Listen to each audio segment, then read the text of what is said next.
Hello and welcome to Photo Feedback Forum. I am your host and critiquer, Dak. This video contains a variety of interesting photos, including a still life, an abstract, an architectural shot, a close-up, and a street/journalistic image that I'll ramble on about, discussing the differences between what a street shot is, photojournalistic image is, or an environmental portrait. You see, all types of photos are welcome here. It's a safe place. If you'd like me to take a look at one of your images, please email it to me at photofeedbackforum@gmail.com. Now keep in mind that these critiques are being done through the lens of a photo judge. I'll provide suggestions on how these images could have scored higher in a salon, and you'll see that even quote-unquote good photos can benefit from another set of eyes, or at least some time between edits and deciding when a photo is done. I've got some in-depth analysis coming your way, so focus your attention right over here.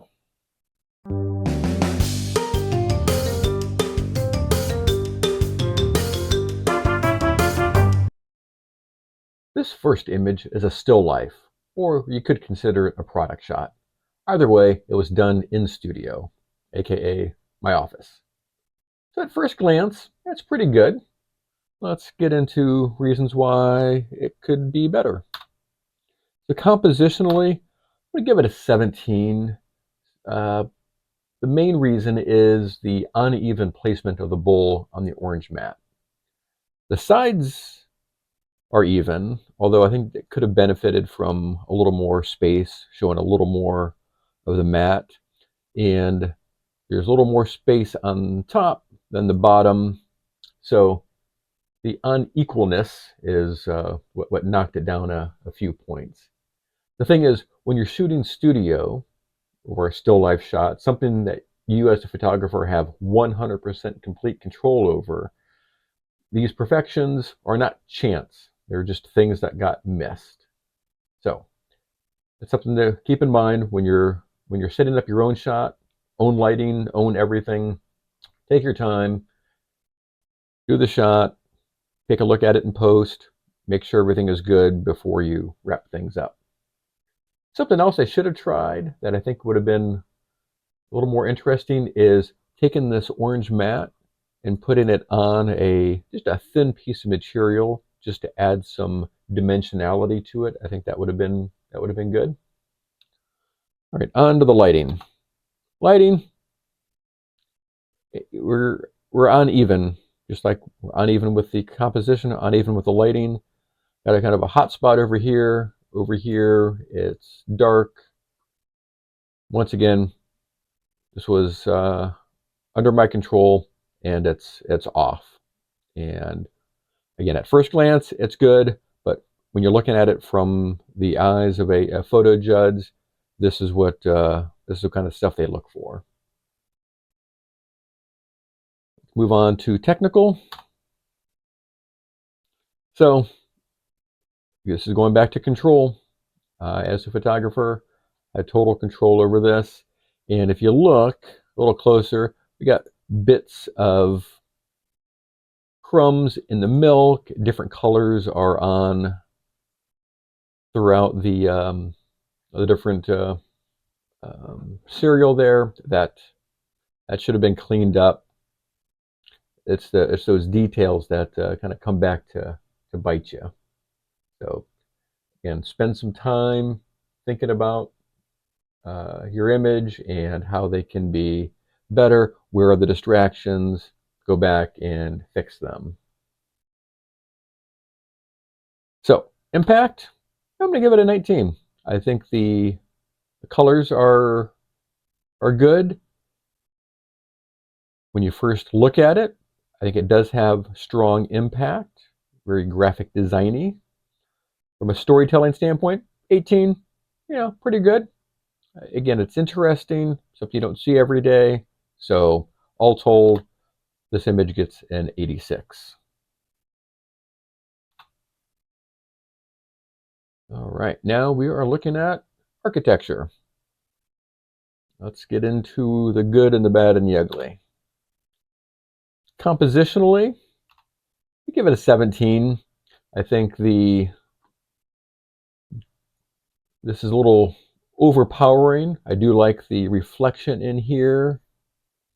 I think maybe if this was on the bottom, maybe if I just flipped it 180 degrees, that could have been better.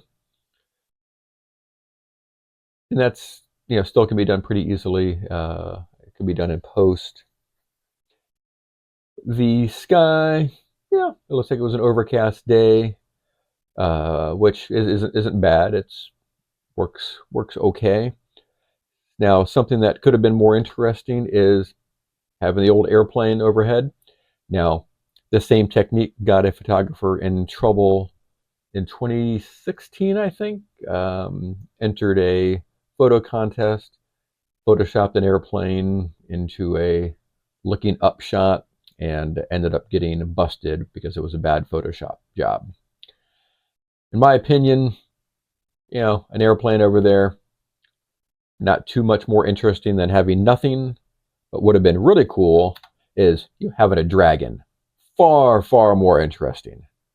But as I've been told and doing a little research, dragons apparently are not real. So this could not have happened. Still, pretty cool if it could have. Let's go back to the regular shot and the lighting. 16, you don't have any control over the weather. The lighting makes, again, this area crazy dark. This is okay over here. Let's get into the technical. This is where it falls apart. So I don't know if this was sensor dust or if they're drops from rain. Either way, very, very distracting. Again, as long as you're gonna take the picture, take the time to post-process it, get this kind of crap cleaned up so it's not as distracting. But again, first glance, no one's going to notice this on Instagram or Facebook, but if you're entering these in a photo contest, these are the kind of things that a judge is going to look for. Impact, it's not an uncommon image. The standard on the street looking up, it's okay. Storytelling, pretty bland. Again, the sky's not really giving us anything. I mean, it does kind of work as a story from the sky and the subject, but overall, it's fairly bland. Collectively, this one gets an 81. Hey, you have some opinions on this? Yeah, me too. I think compositionally, this one works perfect. I don't know what else could have been done to make this more interesting. We have enough space around the subject, so that's good. That's really all we need. We got enough stem down there so we know what it is. Lighting, I think it's maybe tad flat, but I think overall it does work. I do like the light down here on the stem. That's nice and soft. From a technical standpoint, once again, pretty good. How could it have been better? Yeah, it looks like maybe a little too blurry around the edge, so that probably came from post processing. This was done years and years ago before all of our fancy masking tools and stuff. So in making this background black, I think maybe I lost a little detail around the edges there. Impactful. When you first see it, kind of get your attention, figure out what it is, what you're looking at, and then storytelling. I mean, now at the end of the day, it is just a dandelion, so it's not much of a story there. I can maybe see this in a doctor's office or something. Again, just going with the whole Zen thing, trying to be relaxing. All told, this one gets an 88. Here's an abstract. Abstracts are are tough for photo judges. We all have our own biases and opinions. So let's get into what I think of this. Compositionally, again, when there's not a known subject, a dog or a person, the composition of an abstract is really up to the maker. So in this case, I think the composition works. The lighting, I think this hot spot here, little distracting. I do like this over here. That's nice. There's some dimensionality to it overall, pretty good. Also, it looks like there's maybe a color cast there. We'll get into that in technical.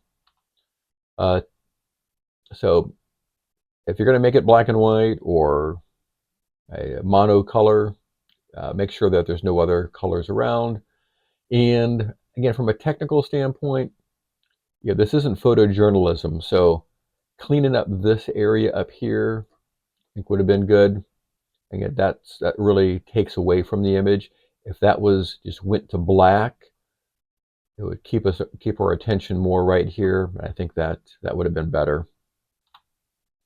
It does have some impact because when you first see it, it's like, well, okay, what am I looking at here? And for the record, it is just smoke with flash off to the side here, maybe even a flashlight. I don't remember. So it has some impact. Storytelling. It does make you wonder, hey, what is this? So that is part of the story. So I'm going to give it a 17. Collectively, this one gets an 87. All right, we're going to ramble on about this one for a little bit. So, as it stands now, as shot, the composition is a 14 because of all of this over here and there. That is not good. So compositionally, 14. Now, how could it have been better? Well, as a street shot, I could have just simply either zoomed in post or on scene, I could have physically zoomed and still had some better impact. So just doing it in post, yeah, that raises it a point.